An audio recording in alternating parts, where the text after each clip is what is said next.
Quando a doutora Helena Vidal saiu para fotografar rãs raras, ela nunca mais voltou. 2 anos depois, um guarda florestal encontrou sua câmera com imagens perturbadoras que revelaram um esquema internacional de biopirataria. Mas o que realmente aconteceu com Helena? Ela foi silenciada ou conseguiu se esconder nas profundezas da floresta que tanto amava? A chuva caía implacável sobre o dossel da floresta amazônica naquela tarde de março de 2000.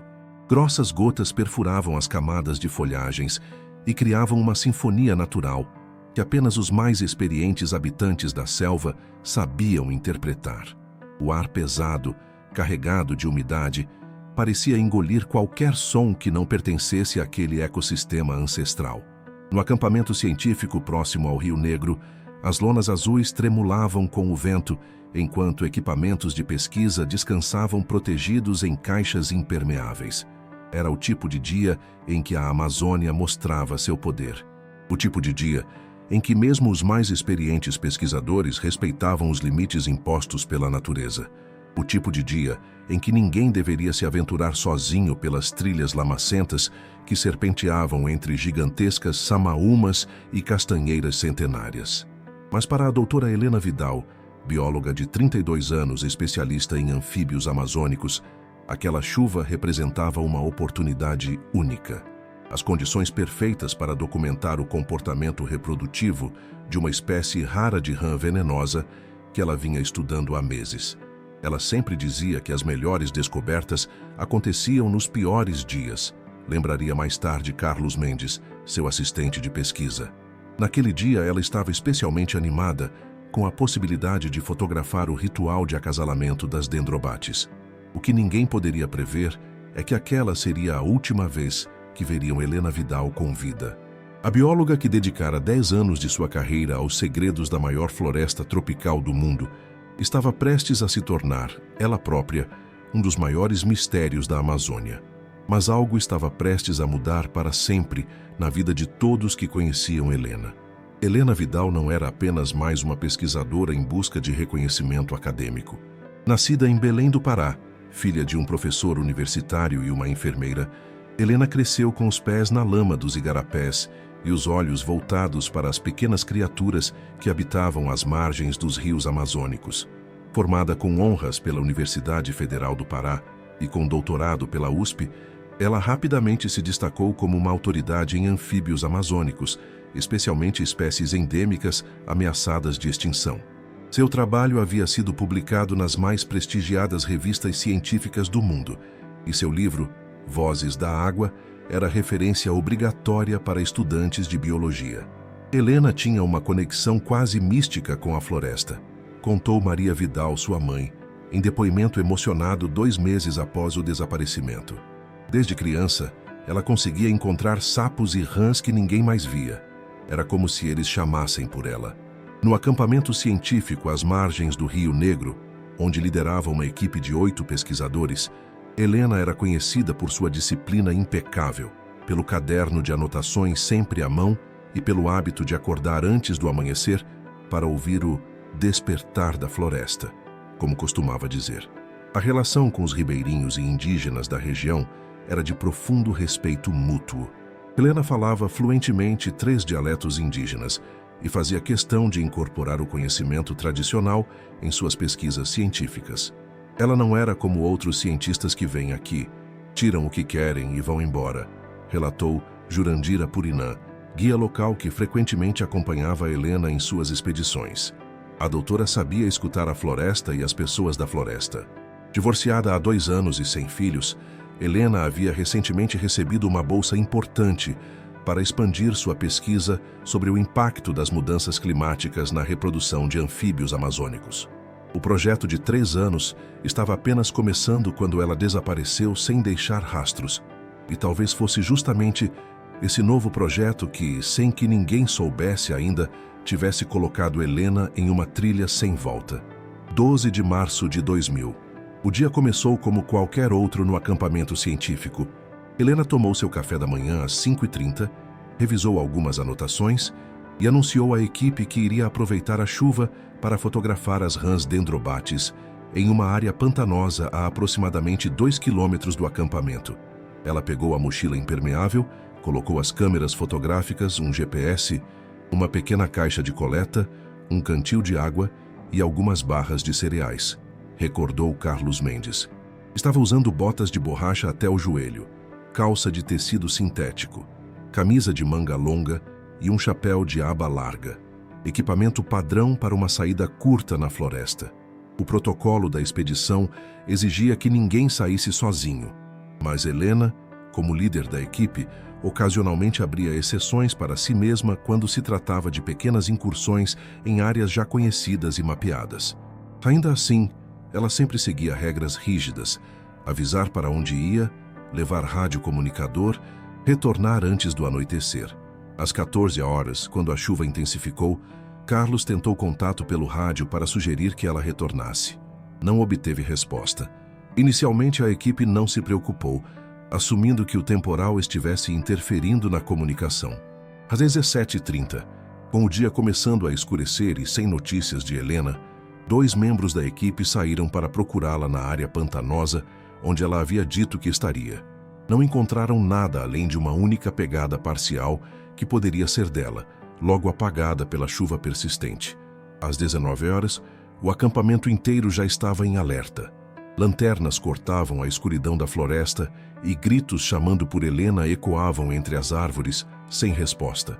Entre os objetos que Helena deixou para trás em sua barraca estavam seu diário pessoal, um pendrive criptografado e uma pasta contendo o que pareciam ser relatórios sobre atividades suspeitas em uma área de preservação a oeste de onde estavam acampados. O mais perturbador, porém, foi descoberto por Carlos na manhã seguinte.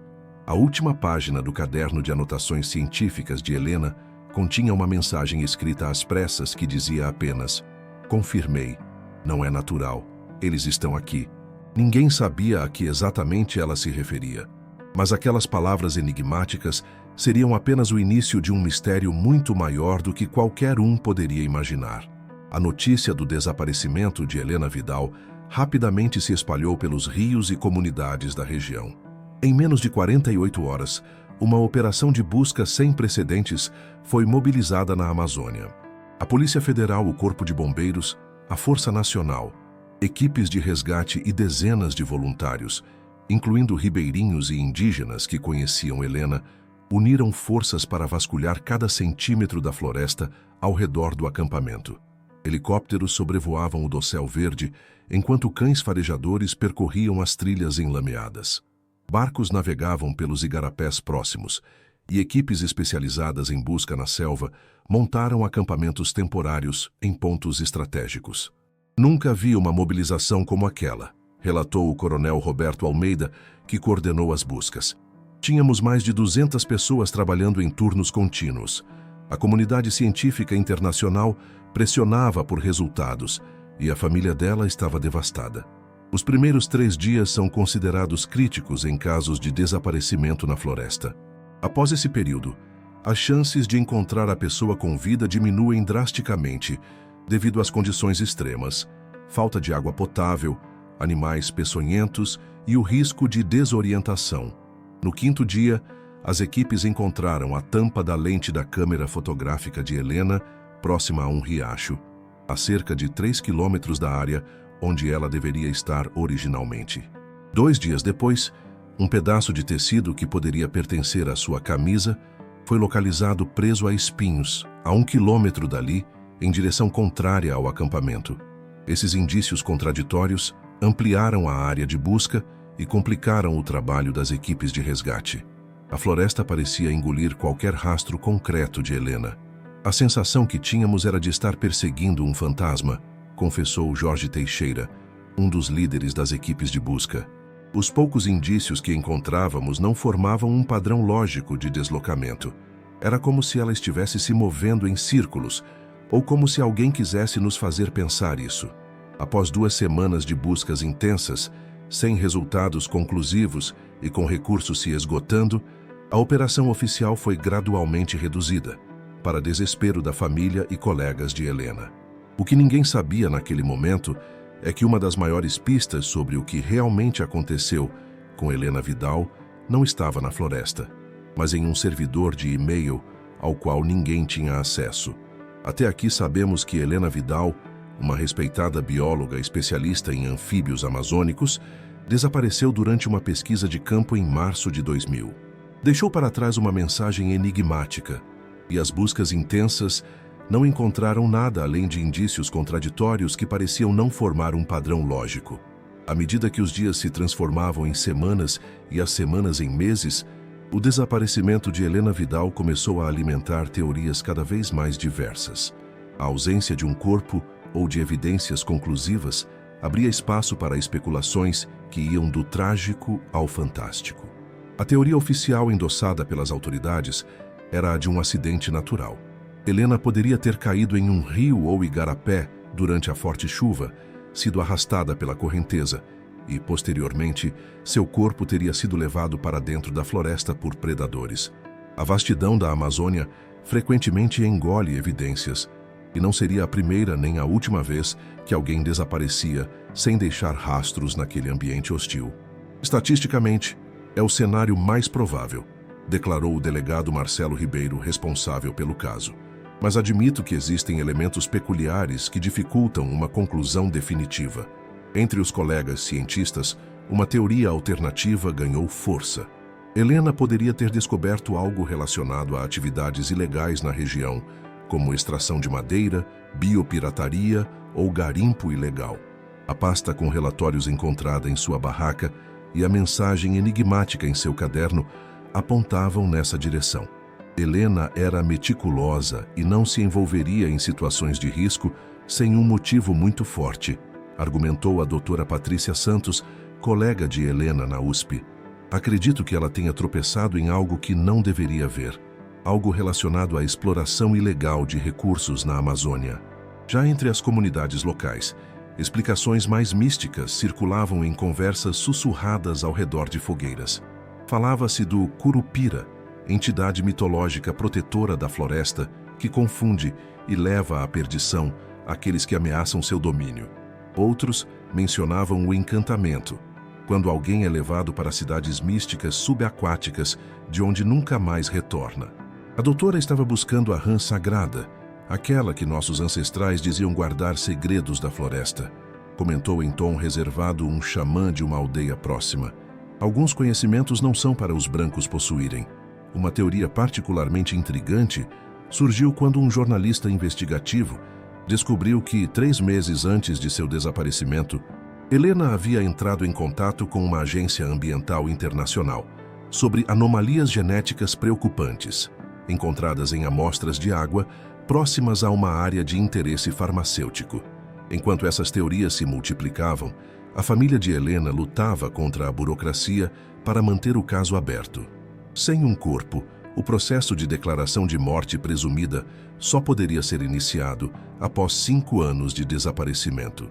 O que ninguém poderia prever é que, muito antes desse prazo legal, uma descoberta acidental reacenderia completamente o caso e lançaria uma luz perturbadora sobre o destino de Helena Vidal.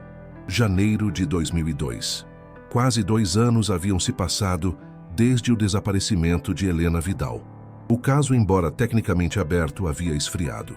As manchetes que um dia estamparam jornais nacionais e internacionais agora eram apenas uma lembrança, e a maioria das pessoas já havia aceitado que o mistério provavelmente nunca seria resolvido. Foi então que Jorge Martins, guarda florestal da Reserva Ecológica do Rio Negro, realizava sua ronda de rotina por uma trilha secundária, aproximadamente 15 quilômetros ao norte de onde Helena havia desaparecido. A estação chuvosa tinha começado cedo aquele ano, e parte da trilha estava parcialmente obstruída por um deslizamento recente que expôs raízes e criou uma pequena ravina. Eu estava checando os danos na trilha quando vi algo brilhando entre as raízes expostas, relatou Jorge posteriormente. Inicialmente pensei que fosse apenas uma lata ou algum lixo deixado por visitantes, mas quando me aproximei, percebi que era algo diferente. O objeto era uma câmera fotográfica profissional, severamente danificada pela exposição aos elementos, mas com o compartimento à prova d'água ainda intacto, e dentro dele, preservado da umidade, estava o cartão de memória. Quando vi o nome H. Vidal gravado na lateral da câmera, meu corpo inteiro gelou, continuou Jorge. Eu conhecia a história do desaparecimento da bióloga. Todo mundo na região conhecia. Imediatamente contactei as autoridades. A câmera foi enviada para análise forense em Manaus e, posteriormente, para um laboratório especializado em São Paulo. Contra todas as probabilidades, os técnicos conseguiram recuperar as imagens do cartão de memória. O que encontraram chocou até mesmo os investigadores mais experientes. As primeiras fotografias mostravam exatamente o que se esperaria: close-ups detalhados de rãs coloridas em seu habitat natural, registros meticulosos de plantas e formações geológicas, tudo com a precisão científica característica de Helena. Mas as últimas 17 imagens contavam uma história muito diferente. A sequência começava com fotos aparentemente tiradas às pressas, de uma clareira não natural na floresta. As imagens seguintes mostraram o que pareciam ser instalações rudimentares camufladas sob a vegetação. Havia equipamentos sofisticados que destoavam completamente do ambiente selvagem: microscópios, centrífugas, refrigeradores a bateria. As 3 últimas fotos, porém, foram as que enviaram arrepios pela espinha dos investigadores. Tanques transparentes contendo dezenas de anfíbios com claras deformidades morfológicas. Rãs com membros extras, colorações anômalas e tamanhos muito além do normal para suas espécies. A última imagem, parcialmente borrada como se tirada em movimento, mostrava uma silhueta humana se aproximando da posição de Helena. Mas essa descoberta estava longe de ser o fim. A descoberta da câmera de Helena reacendeu completamente o caso. A Polícia Federal, com apoio da Interpol e agências ambientais internacionais, retomou as investigações com vigor renovado. A imprensa voltou a cobrir o caso intensamente, e a família de Helena finalmente vislumbrou a possibilidade de obter respostas. Baseando-se nas fotografias recuperadas e em dados de geolocalização parcialmente preservados no GPS da câmera, as autoridades montaram uma operação sigilosa para localizar o laboratório clandestino fotografado por Helena. Organizamos uma operação com 30 agentes altamente treinados, explicou o delegado federal Raul Mendonça, que assumiu o caso. Aproximamo-nos da área por diferentes direções para evitar qualquer possibilidade de fuga ou destruição de provas. No entanto, quando as equipes chegaram ao local presumido, encontraram apenas vestígios do que parecia ter sido uma instalação temporária. Marcas no solo, restos de equipamentos quebrados, cabos elétricos cortados e evidências de queimaduras indicavam que o local havia sido abandonado às pressas e deliberadamente destruído. Quem quer que estivesse operando ali sabia exatamente o que estava fazendo, observou a perita criminal Ana Luísa Costa. Eles não apenas removeram equipamentos, mas tentaram apagar qualquer traço de DNA ou material biológico que pudesse ser analisado. Encontramos evidências de uso de produtos químicos corrosivos no solo. Mesmo assim, a equipe forense conseguiu recuperar amostras de solo e água, além de fragmentos de vidro que possivelmente pertenciam aos tanques fotografados por Helena. Análises preliminares revelaram traços de compostos químicos sintéticos não catalogados e sequências genéticas modificadas em resíduos biológicos microscópicos. Paralelamente, investigadores digitais finalmente conseguiram acesso ao pendrive criptografado encontrado na barraca de Helena após seu desaparecimento. O conteúdo revelou uma verdade ainda mais perturbadora. Helena não estava apenas documentando uma operação ilegal, ela estava investigando-a sistematicamente. Em arquivos meticulosamente organizados, a bióloga havia compilado evidências de uma operação internacional de biopirataria com métodos extremamente avançados. As anotações indicavam que ela suspeitava que um consórcio farmacêutico multinacional estava usando a floresta amazônica como laboratório clandestino para experimentos genéticos em anfíbios, possivelmente relacionados ao desenvolvimento de compostos farmacêuticos revolucionários. O que descobrimos foi que Helena havia identificado anomalias genéticas em populações de anfíbios meses antes de seu desaparecimento, explicou o Dr. Ricardo Torres, biólogo forense consultado no caso. Ela percebeu que essas mutações não eram naturais e começou a rastrear o ponto de origem. O que ela não sabia é que estava sendo observada enquanto observava. Um e-mail recuperado, enviado por Helena para um contato identificado apenas como MG, 3 dias antes de seu desaparecimento, continha uma mensagem alarmante. Tenho 90% de certeza agora. As mutações são induzidas deliberadamente. Identificamos traços de 5 compostos sintéticos nas amostras de água.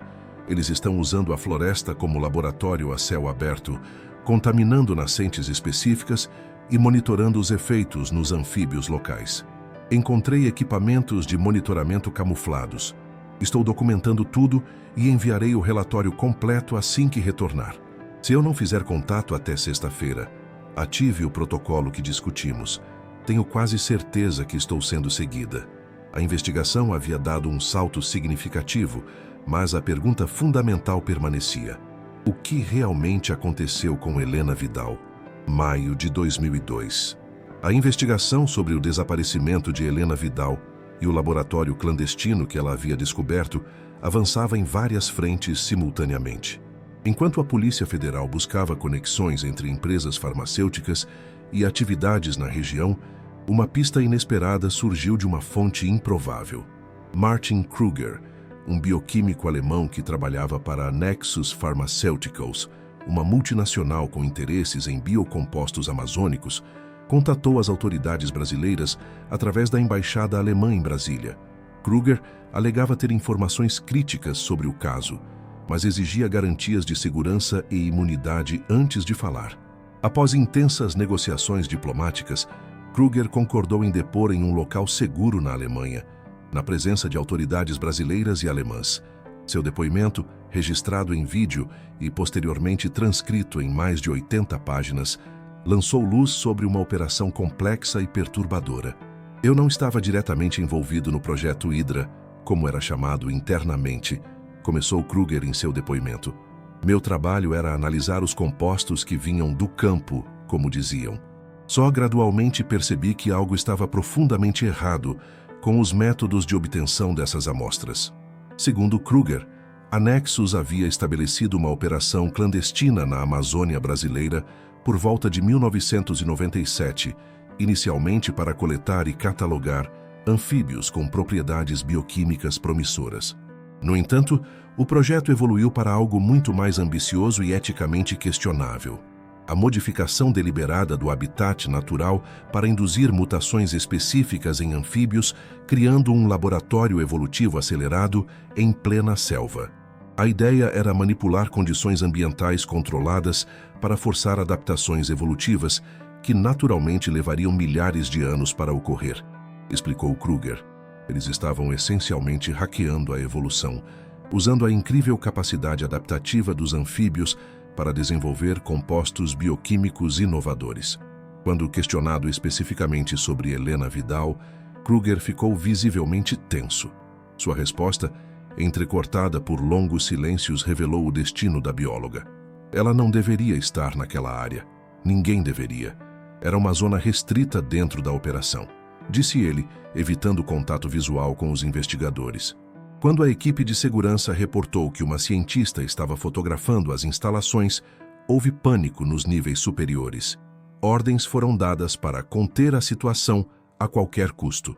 Kruger não participou diretamente do que aconteceu a seguir, mas relatou o que ouviu de um colega envolvido na operação de campo. 2 agentes de segurança abordaram a Dra. Vidal. A intenção inicial era apenas apreender seu equipamento e intimidá-la, mas ela resistiu. Tentou fugir. Durante a perseguição, ela caiu em um barranco íngreme. Os agentes relataram que ela sofreu ferimentos graves na queda, ferimentos fatais. De acordo com Kruger, o corpo de Helena foi removido da floresta e todos os vestígios da ocorrência cuidadosamente apagados. As instalações foram desmanteladas e relocadas para outro país, possivelmente na África Central. Foi apresentado como um acidente trágico internamente, mas todos sabíamos que era muito mais que isso, concluiu Kruger. Eu não pude continuar vivendo com essa culpa. A Dra. Vidal era uma cientista brilhante, que só estava fazendo seu trabalho, protegendo o ambiente que ela amava. O depoimento de Kruger provocou um terremoto diplomático e corporativo. A Nexus Pharmaceuticals negou veementemente todas as acusações, classificando Kruger como um ex-funcionário descontente com problemas mentais. No entanto, suas alegações eram detalhadas demais para serem facilmente descartadas. Ainda assim, um aspecto crucial da confissão de Kruger deixou os investigadores intrigados. Se o corpo de Helena havia sido removido da floresta, como explicar a câmera encontrada 2 anos depois, a quilômetros de distância do suposto local do acidente? O caso Helena Vidal, mesmo após o depoimento de Kruger, permaneceu repleto de contradições e pontas soltas. A Polícia Federal Brasileira, em cooperação com a Interpol, conduziu uma investigação minuciosa sobre a Nexus Pharmaceuticals, resultando no indiciamento de 3 executivos e 5 operacionais de campo por crimes ambientais, biopirataria e obstrução de justiça.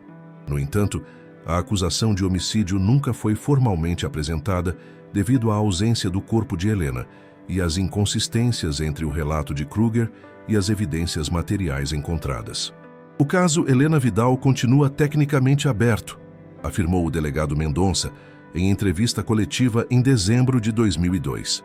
Embora tenhamos desmantelado uma operação ilegal significativa e punido diversos responsáveis, ainda não podemos oferecer à família da doutora Vidal o fechamento completo que eles merecem. Uma das maiores inconsistências envolvia a câmera fotográfica. Se, como Kruger afirmou, Helena havia morrido na queda e seu corpo e pertences foram removidos da floresta, como explicar a câmera encontrada 2 anos depois em um local diferente? Mais intrigante ainda, as marcas de deterioração na câmera correspondiam realmente a 2 anos de exposição aos elementos da floresta? Carlos Mendes, o ex-assistente de Helena, que nunca deixou de buscar respostas, desenvolveu uma teoria alternativa. Acredito que Helena conseguiu escapar inicialmente, propôs ele, baseando-se em sua análise dos registros fotográficos e das condições da câmera. Ela pode ter deixado a câmera deliberadamente, sabendo que seria perseguida como um seguro, uma forma de garantir que a verdade viesse à tona, mesmo que algo acontecesse com ela.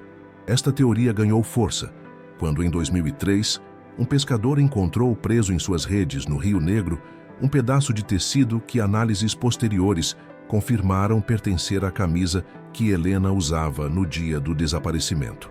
O local estava a mais de 30 quilômetros de onde Kruger alegou que o acidente havia ocorrido. As comunidades indígenas da região continuaram relatando avistamentos ocasionais de uma mulher branca solitária em áreas remotas da floresta anos após o desaparecimento, embora nenhum desses relatos tenha sido confirmado oficialmente. Alguns teóricos sustentam que Helena pode ter sobrevivido ao encontro inicial, mas ferida e sabendo que seria caçada, optou por se esconder nas profundezas da floresta que conhecia tão bem, possivelmente recebendo ajuda de comunidades indígenas com quem mantinha relações de confiança. Helena falava nossos idiomas, respeitava nossos costumes e nos ajudava a proteger nossas terras, comentou Raoni, líder indígena de uma aldeia próxima. E ela precisasse se esconder, muitos dos nossos a acolheriam sem hesitar e sem revelar a ninguém. O fato é que, mesmo após todos os desdobramentos da investigação, o paradeiro final de Helena Vidal permanece um mistério. Seria ela realmente uma vítima fatal da ganância corporativa, como sugeriu Kruger, ou teria encontrado na própria floresta, que tanto amava, um refúgio definitivo contra aqueles que a perseguiam? Talvez a verdade, como a própria Helena, permaneça oculta nas sombras verdes da maior floresta tropical do planeta. Em março de 2025, 25 anos após o desaparecimento de Helena Vidal, um pequeno grupo de pessoas se reúne em uma clareira à beira do Rio Negro. Entre eles estão Maria Vidal, agora uma senhora de cabelos brancos, Carlos Mendes, que se tornou um renomado biólogo conservacionista, e Jorge Martins, o guarda florestal que encontrou a câmera que reacendeu o caso. Eles estão ali para inaugurar a estação de pesquisa Helena Vidal, um centro moderno dedicado ao estudo e conservação de anfíbios amazônicos e à proteção da floresta contra biopirataria e exploração ilegal. Minha filha costumava dizer que a floresta tem memória, fala Maria com voz embargada durante a cerimônia. que cada árvore, cada rã, cada gota de água dos rios guarda histórias de tudo o que aconteceu sob o dossel verde. Hoje, garantimos que a memória de Helena também será preservada aqui, no lugar que ela mais amava. O legado científico de Helena floresceu nas décadas seguintes ao seu desaparecimento. Suas pesquisas sobre anfíbios amazônicos ajudaram a estabelecer protocolos de conservação que salvaram diversas espécies da extinção. A legislação brasileira contra a biopirataria foi significativamente fortalecida, em grande parte devido ao seu caso, e ficou conhecida informalmente como Lei Helena. A Nexus Pharmaceuticals, após o escândalo, enfrentou processos bilionários e, eventualmente, declarou falência. Documentos internos vazados anos depois confirmaram muito do que Kruger havia revelado, embora a extensão total da Operação Hydra nunca tenha sido completamente esclarecida. Quanto ao mistério central, o que realmente aconteceu com Helena Vidal, novas teorias continuam surgindo periodicamente, mas nenhuma prova definitiva jamais foi encontrada. Em 2015, uma expedição científica em uma região remota do Alto Rio Negro fotografou o que parecia ser uma pequena cabana camuflada, com equipamentos rudimentares de pesquisa biológica. Quando retornaram com uma equipe maior para investigar, não encontraram nada além de uma clareira vazia e, curiosamente, diversos espécimes saudáveis de uma espécie de rã que Helena estudava, uma espécie que havia sido considerada extinta em 2010. O mais surpreendente foi um pequeno símbolo entalhado em uma árvore próxima, 2 círculos concêntricos com um ponto central, exatamente o mesmo símbolo que Helena usava para marcar seus cadernos de anotações. A verdade sobre Helena talvez nunca seja completamente conhecida, reflete Carlos observando o rio ao final da cerimônia. Mas eu gosto de pensar que ela encontrou uma forma de continuar seu trabalho, protegida pelo próprio mistério da floresta que ela tanto se dedicou a defender. Enquanto o grupo se dispersa, uma leve chuva começa a cair sobre o dossel da floresta, criando aquela mesma sinfonia natural que embalava as expedições de Helena. Nas profundezas da Amazônia, anfíbios coloridos emergem para a dança da vida que continua, imperturbável há milhões de anos, e talvez, apenas talvez, entre as sombras de árvores centenárias, um par de olhos atentos ainda observe e documente os segredos de um mundo que se recusa a ser completamente revelado. Porque, como Helena Vidal sempre dizia, a floresta revela seus segredos apenas para aqueles que aprendem a escutar. O que você acha que realmente aconteceu com a doutora Helena Vidal? Ela morreu na queda, como disse Kruger, ou conseguiu escapar e se esconder na floresta? Deixe sua teoria nos comentários e não se esqueça de se inscrever para mais histórias de mistérios reais.